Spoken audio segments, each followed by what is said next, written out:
Kisah Ibnu Arabi dan seorang nelayan.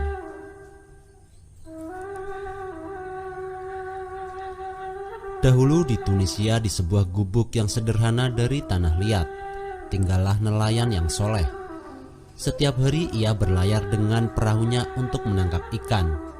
Ketika pulang berlayar, ia selalu membagikan seluruh hasil tangkapannya pada orang-orang miskin dan hanya menyisakan sepotong kepala ikan untuk ia jadikan sebagai makan malamnya.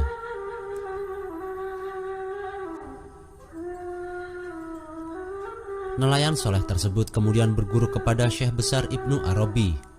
Seiring berjalannya waktu, nelayan soleh tadi pun menjadi seorang syekh seperti gurunya.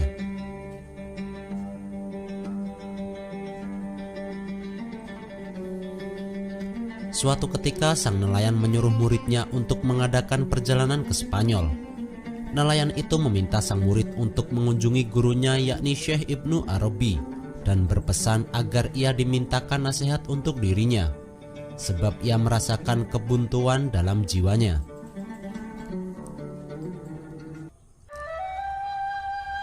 Singkat cerita, pergilah murid itu ke kota tempat tinggal Ibnu Arabi.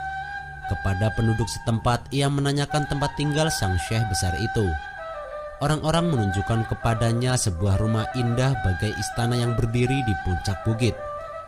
Itulah rumah Syekh Ibnu Arabi, ujar penduduk setempat.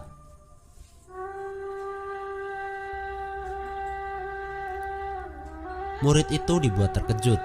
Dalam hatinya ia berpikir ternyata Ibnu Arabi yang katanya Syekhul Akbar ternyata lebih cinta dunia dibandingkan dengan gurunya sendiri, yang tak lebih dari seorang nelayan sederhana.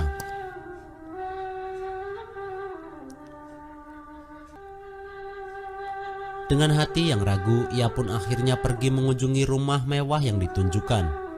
Sepanjang perjalanan ia melewati ladang-ladang yang subur, jalanan yang bersih, dan kumpulan sapi, domba, dan kambing.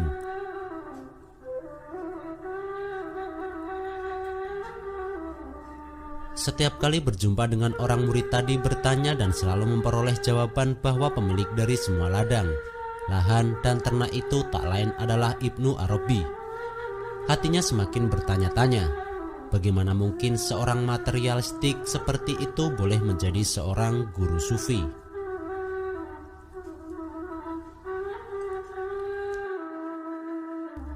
Setibanya di rumah tersebut, apa yang paling ditakutinya terbukti. Kemewahan dan kekayaan yang tak pernah ia bayangkan. Bahkan dalam mimpinya ia dapati di rumah sang syekh. Dinding rumah itu terbuat dari marmer. Seluruh permukaan lantainya ditutupi oleh karpet-karpet mahal. Para pelayannya mengenakan pakaian dari sutra, bahkan lebih indah dari pakaian orang terkaya di kampung halamannya.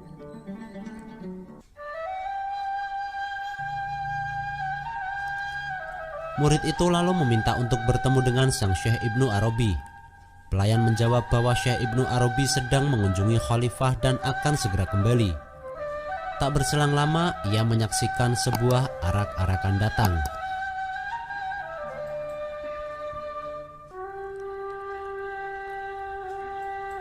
Pertama muncul pasukan pengawal kehormatan yang terdiri dari tentara khalifah, lengkap dengan perisai dan senjata yang berkilauan, mengendarai kuda-kuda yang gagah.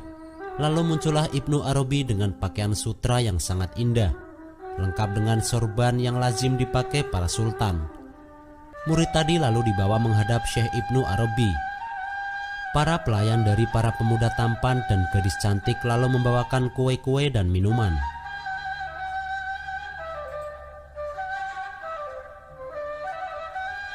Dengan perasaan yang masih tidak percaya, murid itu pun menyampaikan pesan dari gurunya.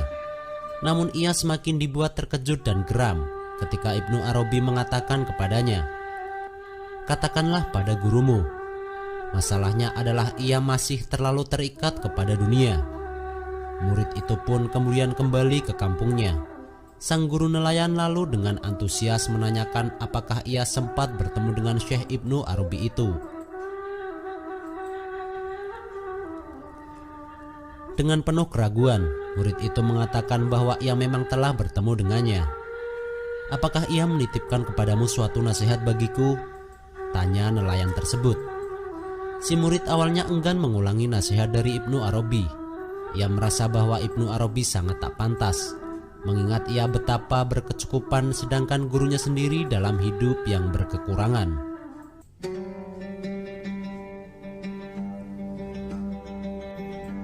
Namun karena gurunya terus memaksa, si murid itu pun akhirnya bercerita tentang apa nasihat yang disampaikan Syekh Ibnu Arabi.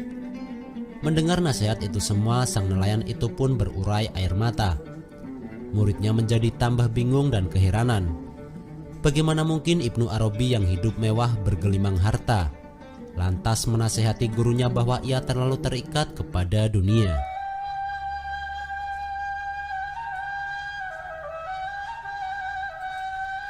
Ibnu Arabi benar, jawab sang nelayan. Ia benar-benar tak peduli dengan semua yang ada padanya. Sedangkan aku, setiap malam ketika aku menyantap kepala ikan, aku berharap dan membayangkan seandainya saja itu seekor adalah ikan yang utuh.